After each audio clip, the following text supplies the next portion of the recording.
The five-star hotel's dining room gleamed like a temple of gold and crystal. Immense chandeliers reflected off the glasses, creating hundreds of tiny suns above the table. The silverware was meticulously aligned, as if every detail were a reminder that only a few had the right to be there. The clock struck 7:30, and in less than an hour, a simple dinner would transform into something unforgettable. Between men in impeccable suits and women in stunning gowns, she entered hesitantly. The secretary wore a simple navy blue dress, purchased on sale months ago. She walked as if afraid of tripping on a Persian rug, with as many zeros as her salary would ever reach. Her eyes sought refuge on the floor, but she knew they were in hostile territory. The executives didn't notice her right away. To them, she was merely the discreet shadow of their millionaire boss, nothing more. However, that night wouldn't let her go unnoticed. There was something in the air, something that foretold a storm. A simple sideways glance, a longer pause in the silence, and the game would begin. The millionaire arrived soon after. Tall, imposing, with a restrained smile, he seemed to effortlessly dominate the room. He sat at the head of the table, the seat reserved for power. But unlike the others, his eyes met hers. For a moment, there was a silent gesture of encouragement, an almost imperceptible, "You belong here." She sat down next to him, trying to decipher the invisible codes of the table. The glasses arranged in a semicircle, the three different pieces of cutlery, the napkins folded in a flower shape. Every detail seemed designed to expose her lack of experience in that world. Her hands trembled slightly, betraying the nervousness she struggled to hide. The waiter approached with the first round of wines. The glasses rose in unison, except hers. For a moment, she was at a loss as to which glass to hold. Her heart raced. A small mistake, but in a room like that, every detail was a magnifying glass for judgment. A muffled laugh echoed in the background. She pretended not to hear, adjusting the napkin on her lap, but she could already feel the heat rising in her face, that uncontrollable blush that betrays shame before it's even visible. She wanted to become invisible, to simply slip through the night in silence. I didn't know I was about to be cruelly tested. The millionaire watched in silence. He didn't intervene. He didn't smile or look away. He simply analyzed, like a chess player waiting for the next move. His expression was a mask, and no one could predict what he would do. As the main courses were served, the mood began to shift. Side comments, sidelong glances, attention that slowly spread like wine spilled on a white tablecloth. She knew she was being targeted, though she didn't understand why. Dinner wouldn't be just a social event. It would be a trial by fire. The clock in the ballroom read 8:05, and at that very moment, the night began to write its own story. A story in which the roles of victim and savior were still silent, but would soon echo in every corner of that luxurious ballroom. She felt like a visitor to another planet. Around her, executives talked about stocks, mergers, and million-dollar figures as if discussing the day's menu. Each word carried a weight that made her feel more distant, as if the language of wealth were completely different from her own. As they mentioned resorts in Dubai and yachts in the Mediterranean, her memories returned to the small wooden house where she grew up, in a simple neighborhood almost forgotten by progress. The contrast was stark, and even without saying a single word, her origins seemed betrayed by the way she held her glass or adjusted her chair. One of the executives, in a gray suit, swirled his wine glass with the dexterity of someone who learned etiquette from a silver spoon in his mouth. He glanced at her sideways, as if noticing a stain on an expensive painting. To him, the secretary was nothing more than a misrepresentation, a detail that clashed with the calculated luxury. She wasn't weak, though. Behind her shy smile was a woman who supported her family, who woke up early and crossed the city on crowded buses to get to the office. None of that was visible at that desk, but it was part of the value she carried within. The millionaire, sitting at the head of the table, watched the scene in silence. Unlike the others, he knew exactly who she was. He knew about the unpaid overtime, the solutions she alone found when everyone else gave up. That's why he had her taken there. Because, for him, Her loyalty and intelligence were worth more than any label. Even so, the distance between their two worlds was painful. To the executives, she was merely an insignificant shadow. To him, she was an essential part of what he had built, but that truth had not yet been revealed. For now, she remained in the thankless role of outsider, easy target. With each dish served, with each glass raised, the division became clearer. On one side, loud laughter, stories of international travel, the security of knowing they belonged. On the other, her uncomfortable silence, trying to be small, trying to disappear, as if not breathing were the only way to avoid being noticed. And it's precisely in this silence that tension begins to build, as if everyone was waiting for the right moment to expose their differences, to remind her, and everyone else, who had a right to be at that table and who didn't. The night wore on slowly, and with it grew the sense of entrapment. Every glance seemed like an invitation to fall. She knew something would come, but not when or how, like a storm gathering on the horizon, visible, inevitable. The millionaire, motionless, continued to watch. His fingers drummed discreetly on the table, as if calculating his next move.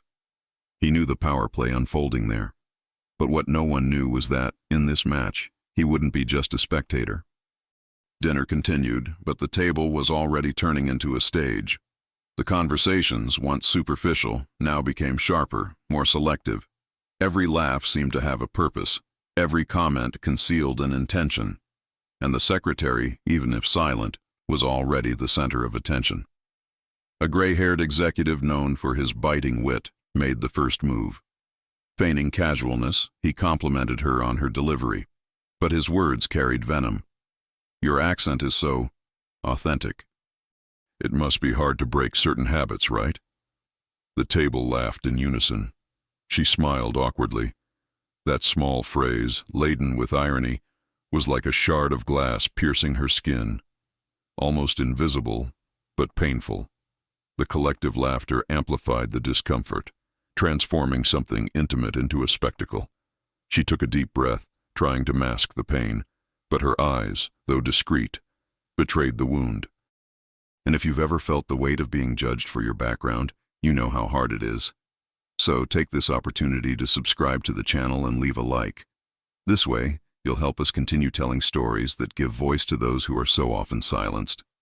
A second comment came soon after, this time from a woman in glittering jewelry. "It's charming how simple you remain, even surrounded by so much luxury," she said, with a smile that looked more like a blade in disguise. The poison came in drops, but each one burned. She tried to shrink back, hiding behind the glass of water, as if it could protect her. But there was no shield at that table. Every detail of her posture, every simple gesture, seemed to be observed and judged under the cruel lens of prejudice. The millionaire, still silent, watched. His expression was a mask of neutrality, but something stirred inside. He knew this game well. First comes the irony, then the jokes, until the humiliation becomes explicit. He was counting every move, waiting for the right moment. The secretary, for her part, felt helpless. Her heart was pounding, her hands were sweating, and her stomach was churning. It was as if she were back in school, when she was the butt of jokes for bringing lunch wrapped in plain paper, while others held up colorful boxes. Memories of the past came back like ghosts. The atmosphere, which for many was a celebration, became an arena for her. Every laugh was a round of applause for her silent defeat. She didn't know how long she could endure, but she was certain the worst was yet to come. And she was right. The first wound was just the beginning. That night, the masks of etiquette would fall, and the cruelty would relentlessly surface. But it would also be that very night that the most unexpected surprise would change everything. The mood at the table had already changed. With each course served, the provocations grew bolder, as if the wine loosened not only tongues, but also the cruelty hidden behind polite smiles. The secretary was now an easy target, and everyone knew it. An executive lifted his napkin and, with false elegance, commented, "You know, it's admirable how some people can adapt so well to environments different from yours." The phrase seemed like a compliment, but the tone betrayed the venom. The muffled laughter of his colleagues confirmed it.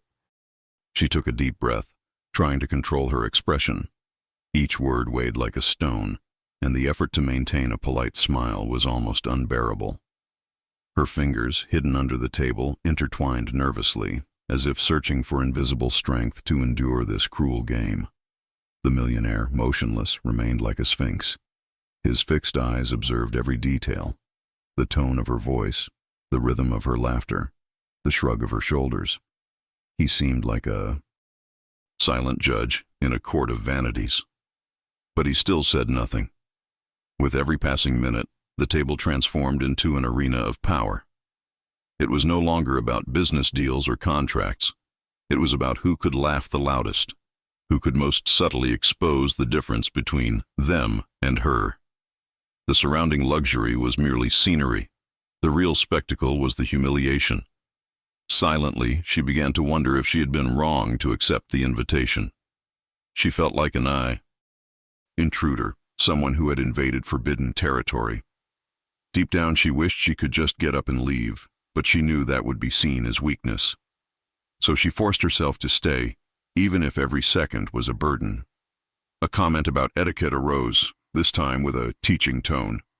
"The correct way to hold a glass is like this," a woman said, demonstrating with exaggerated delicacy. Everyone looked at the secretary, as if expecting her to repeat the gesture. The embarrassment was public, inevitable. She tried to imitate, but her nervousness betrayed her hand. The glass nearly slipped, and the slight clink against the plate was enough to elicit more giggles. Each sound echoed like a bell of embarrassment in her ears. The millionaire leaned back slightly, crossing his arms. His expression was unreadable. Anyone who knew him knew that prolonged silence was never for nothing. It was the silence that preceded a calculated move. At that moment, without her realizing it, the game was no longer just hers against the executives. Her boss was watching, like a strategist waiting for the right moment to turn the tables. And when he did, no one would be prepared. Dinner seemed to proceed normally to those watching from the outside. Dishes were served, bowls were filled, and ambient music filled the air. But at the table, the atmosphere was already different. The target was set, and the secretary was the preferred distraction for board executives. One of them, bolder after a few glasses of wine, decided to go further. Pretending to tell a funny story, he inserted a mean joke about who suddenly trades fast food for caviar.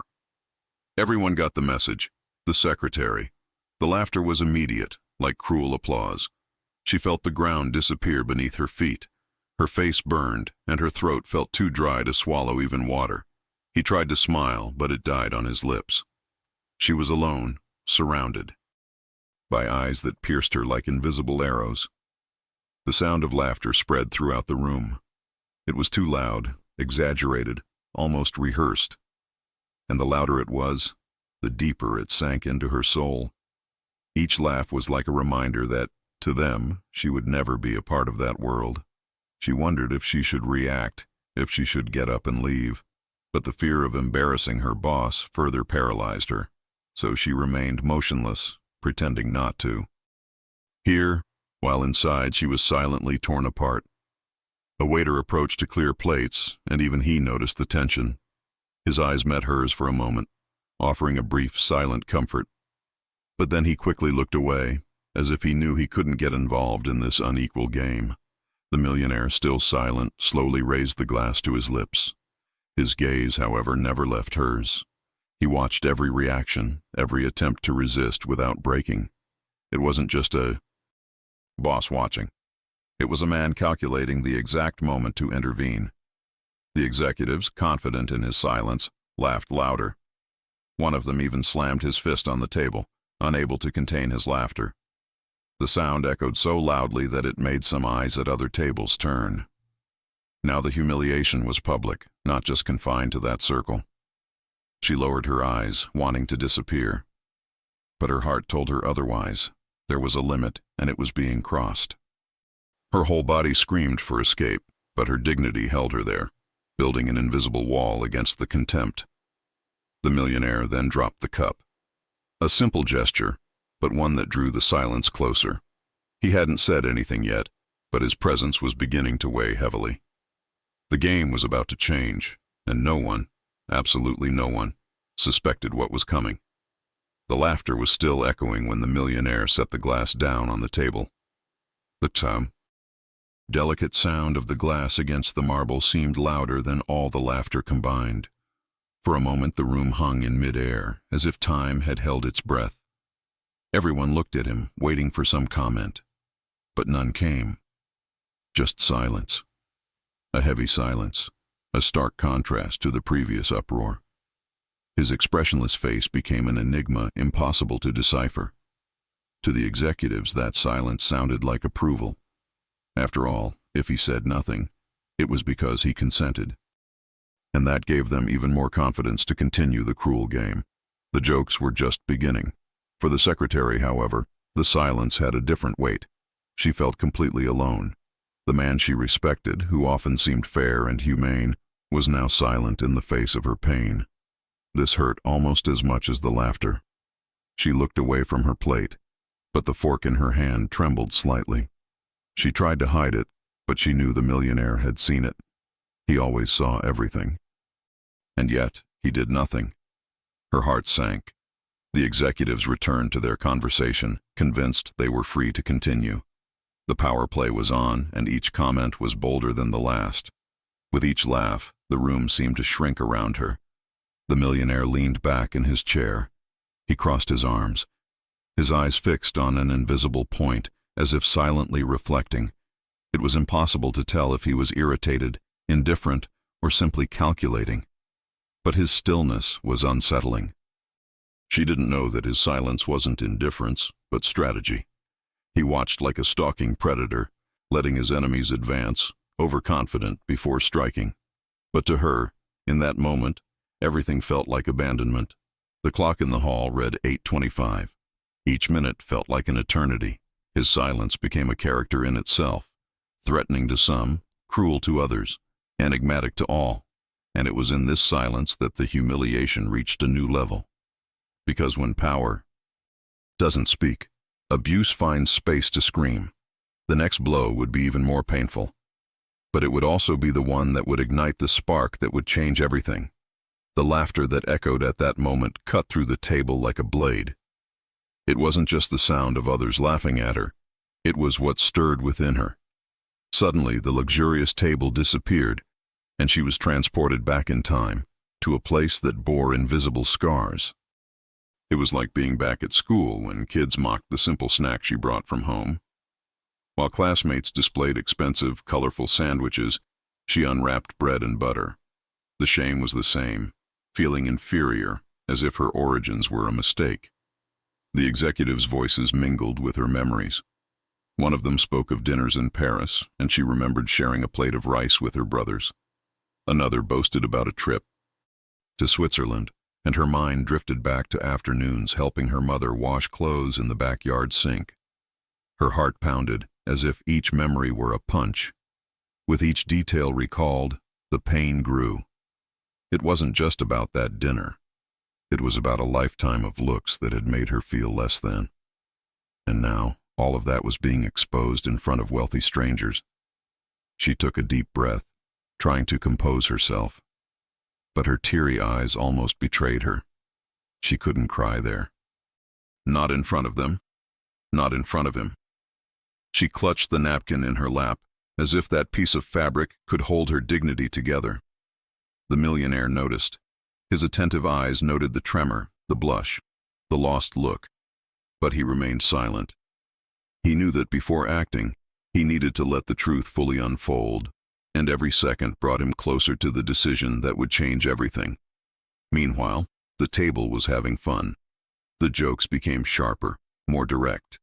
They weren't just innuendos. They were open digs, disguised as jokes. And every laugh elicited fueled her pain. Inside her, something was breaking, but at the same time, something was beginning to blossom. A small, almost imperceptible spark that said, "No matter how hard they try, I know who I am." She still didn't have the strength to fight back, but she was no longer just a victim. Time seemed to slow down. The memory of childhood, of struggle, of overcoming, mixed with the present. And behind the contained tears, a new awareness. That his story was not a reason for shame, but for pride. But others didn't see it yet. And it was at that exact moment, while she was waging a silent battle within herself, that the executives delivered the cruelest blow of the night, an ironic toast, which would make the entire room complicit in the humiliation.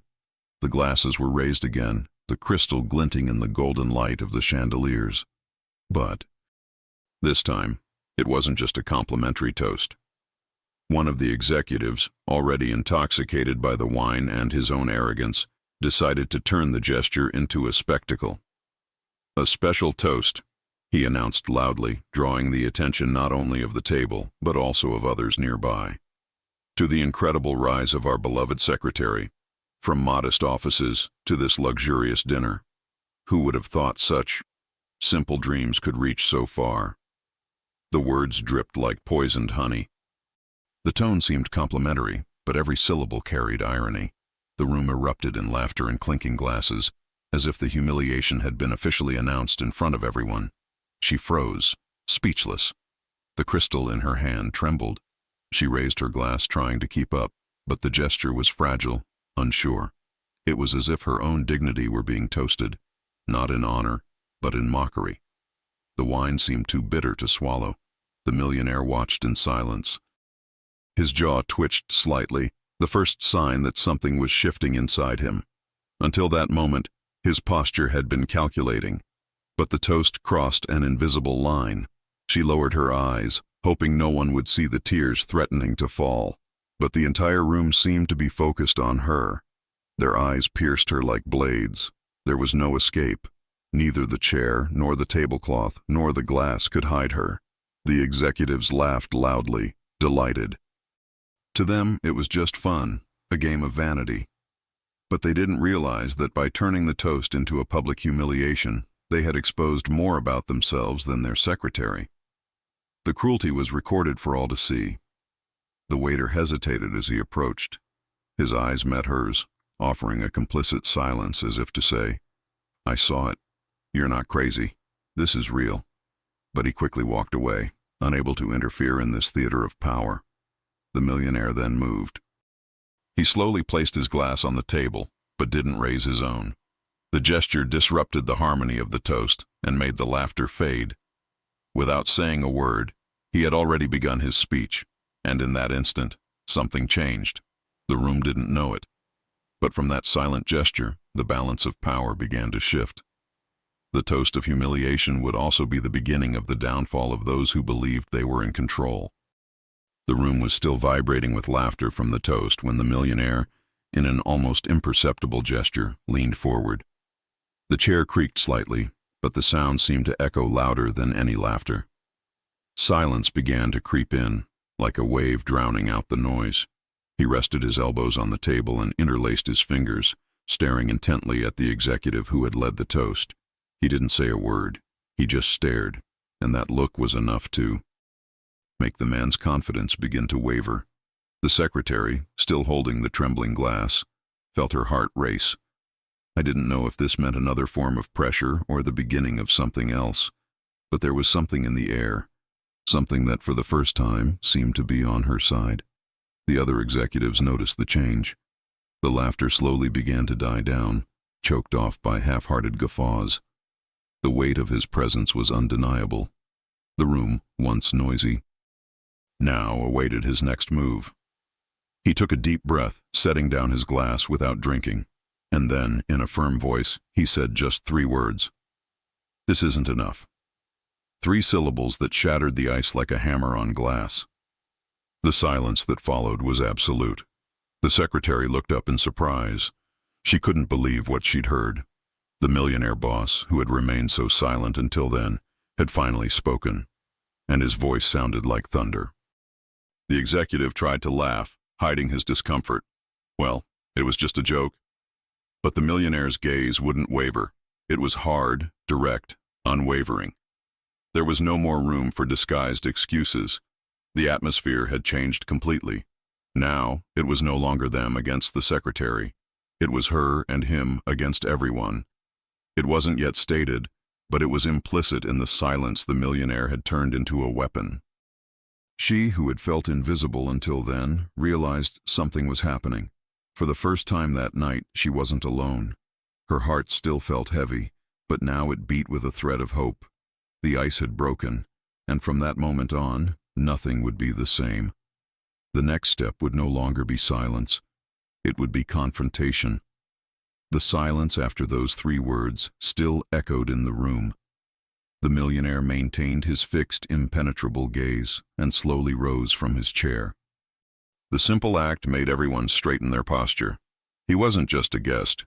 He was the highest authority at that table. The glasses remained raised in the air, frozen, as if no one knew whether to drink or lower them. The executive who had led the toast tried to hide his discomfort, but the uncertainty in his eyes was clear. The entire room now waited for his next sentence. "You talk about etiquette, luxury, titles," he began in a firm, measured voice. "But do you know what really sustains this empire? It's not expensive carpets nor lavish dinners. It's people like her." He pointed to his secretary, whose eyes widened in surprise. The impact was immediate. The entire table shifted uneasily, as if those words had broken a silent pact. The secretary, who had felt invisible until then, was now the center of attention, but for the first time, in a positive light. "She's not here by chance," he continued. "She's here because she's competent, loyal, and more valuable than many who laugh at her today. While you're having fun trying to belittle someone, she's the one who underpins much of the success we celebrate." The words were harsh, but true, and each one struck the executives like a calculated blow. They, accustomed to mocking without consequence, were now exposed before their own boss. Power had shifted. The secretary felt tears burn in her eyes, but this time not from shame. It was emotion, a gao. Recognition she never imagined she would receive. She clutched the napkin in her lap, trying to hold herself together, but inside something blossomed. Dignity. Some executives looked away, embarrassed. Others tried to hide it by fiddling with their cutlery. But everyone, without exception, felt the weight of those words. The entire room seemed to hear her heart pounding. The millionaire concluded, "If anyone at this table can't see value beyond clothes or accents, maybe they're at the wrong table." A complete silence fell over the room. There was no more laughter, only discomfort. And so, in a single act of courage, the millionaire turned the tables. The secretary was no longer a target. She was a symbol, and everyone knew that nothing about that dinner would be remembered the same way. The silence that gripped the room seemed to weigh a ton. Each executive, once so confident, now stared at their plate as if there were some way out. The air of superiority had evaporated, replaced by a collective discomfort impossible to hide. The secretary was still paralyzed in disbelief. Her heart was racing, her hands were clammy, but for the first time that night, not from fear. It was a whirlwind of emotions: surprise, relief, pride. She felt like something inside her had changed forever. The executives, on the other hand, were exposed. Their easy laughter had given way to awkward expressions. The one who had been the one making the jokes avoided looking at the millionaire, compulsively fiddling with the wedding ring on his finger. The entire room breathed embarrassment. Some tried to regain their composure with forced smiles. Of course. It was all just a joke," one of the women murmured, but her voice was shaky, unable to hide her embarrassment. The attempt only reinforced the weight of the veiled accusation hanging over everyone. With each passing second, the secretary no longer felt small. Her gaze, previously lowered, began to lift, still shy, but with a new spark. For the first time, she saw herself not as an intruder, but as someone who had value in the eyes of everyone. The millionaire, firm, remained silent now. His speech had already done what needed to be done. There was no need to prolong it. The power was already shifted, and the executive's discomfort was proof enough of that. The humiliation had shifted. What had previously been laughter directed at the secretary was now embarrassment directed at those who had ridiculed her. The entire room seemed to be witnessing a spectacle in which the roles had been reversed. She took a deep breath, feeling the weight slowly lift from her shoulders. There were still open wounds, but now they were accompanied by an unexpected balm. Recognition, a feeling that strengthened her from the inside out. The executives, accustomed to giving orders and dictating rules, were silent. The dinner that was supposed to reaffirm hierarchies had become the opposite, and in the silence that reigned, the secretary sensed that something much bigger was happening. In that moment, it was no longer they who judged her. It was she who, silently, saw them as they truly were. Fragile, insecure, hiding behind masks of power. And this reversal was more powerful than any response spoken aloud. The awkward silence still hung over the table as the millionaire rested his hands on the marble top. His gaze swept over each face, one by one, lingering on those who had laughed the loudest minutes before. There was determination in his eyes, a heaviness that announced he wasn't finished yet. He took a deep breath and said, "If this night served any purpose, it was to show me who truly deserves to be by my side." The sentence fell like a hammer. Some shifted in their seats. Others cleared their throats, as if searching for an excuse to defend themselves. But he didn't wait for an excuse. He continued, "Those who think it's funny to belittle someone for their background, their way of speaking, or their behavior, have no place in my business. Not anymore." The impact was immediate, and the entire room froze. The secretary's eyes widened in surprise. She couldn't believe he was going so far. Defending him was already unexpected, but publicly breaking with powerful business allies? This was more than courageous. It was an act of war. One of the executives tried to protest. "But we've been partners for years." The millionaire interrupted him with a simple hand gesture. "I'd rather lose contracts than lose principles, and if it were up to me, no one would ever be ridiculed at my table again." The weight of those words made the entire table flinch. The confidence everyone had felt was gone, and now all that remained was the fear of the consequences. The celebratory dinner had become a tribunal, and the sentence had already been handed down. The secretary felt her heart pound so hard it felt like it was about to burst from her chest. She wasn't just being defended, she was being positioned as the cornerstone of a decision that would change businesses, contracts, and reputations. She never imagined it could carry so much weight. The entire room murmured, eyes met, restless, unsure of what to say. What was supposed to be a networking evening turned into a rift. And everyone understood there was no turning back. He had already made up his mind. The millionaire raised his glass, this time alone. "A toast," he said firmly, "not to arrogance, but to dignity. Let it be clear that with me by your side, that is what will have value." Only the secretary, her hands still trembling, raised hers in response. And in that solitary toast, amidst collective embarrassment, the new order was established. His radical decision not only defended his secretary, it redefined who had a place in his empire and who was about to lose everything. The room, once filled with laughter and clinking glasses, was now plunged into a heavy silence. The millionaire's decision loomed large over everyone. Contracts, partnerships, and years of relationships were about to unravel in the face of such a public gesture. Some executives whispered among themselves, worried. They knew that losing his trust meant much more than being removed from a contact list. It meant losing access to investments, prestige, and doors that only he could open. The man in the gray suit, who had made one of the cruelest jokes, tried to justify himself. "It was just a joke. I didn't mean to offend." But his voice faltered, betraying fear. He understood that no explanation would be enough.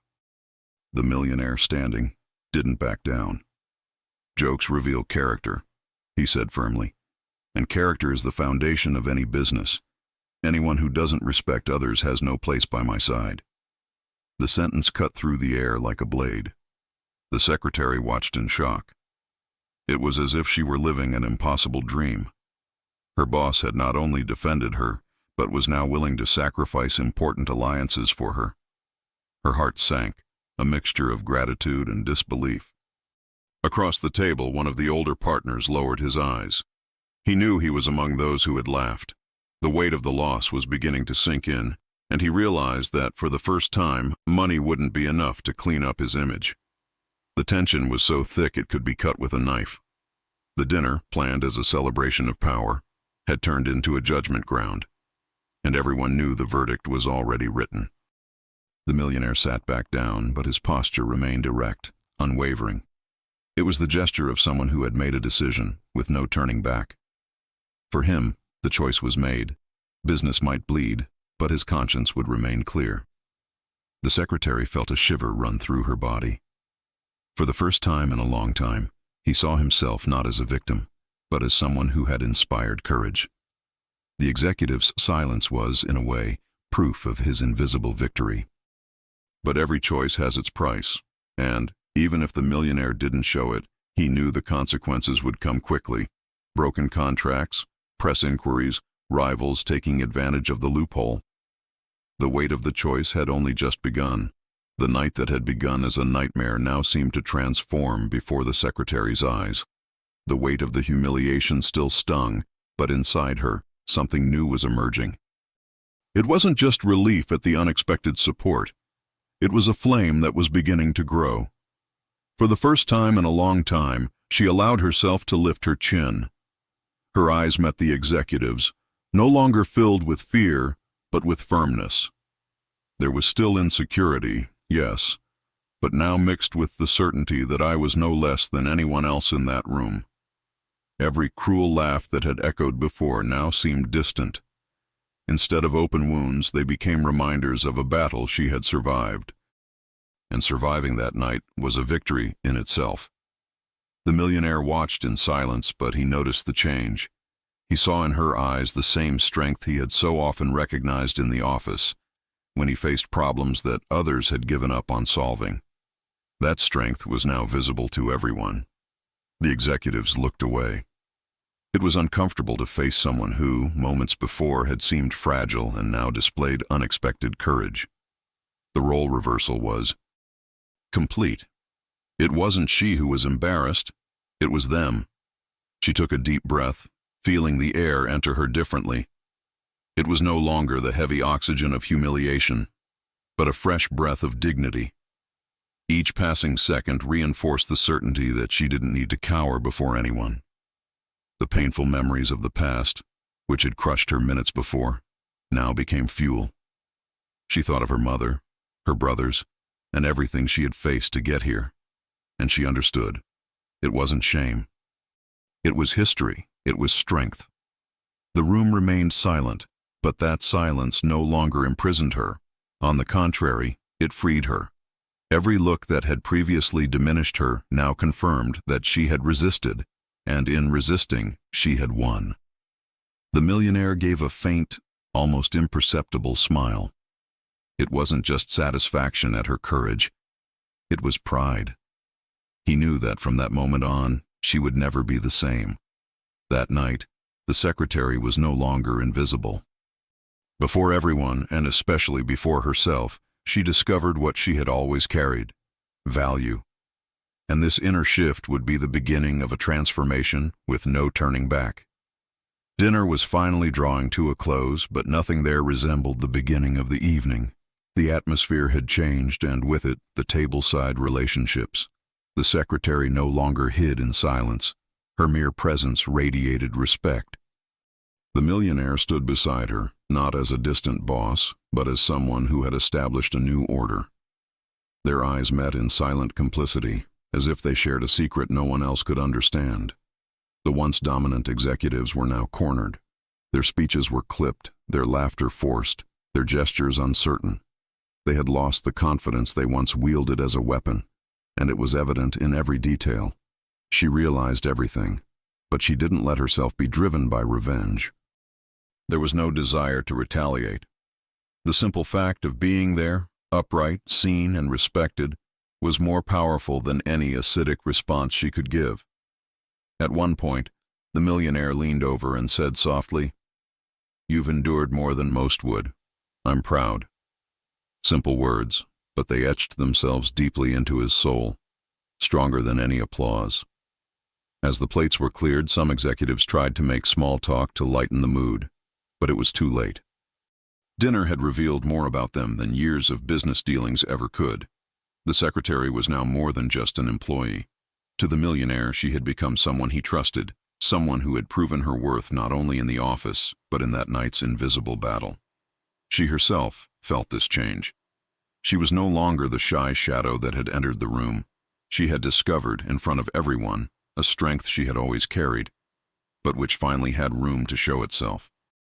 Her eyes lit up as she realized that that night, something had changed forever. Not just in her relationship with her boss, but in the way she saw herself.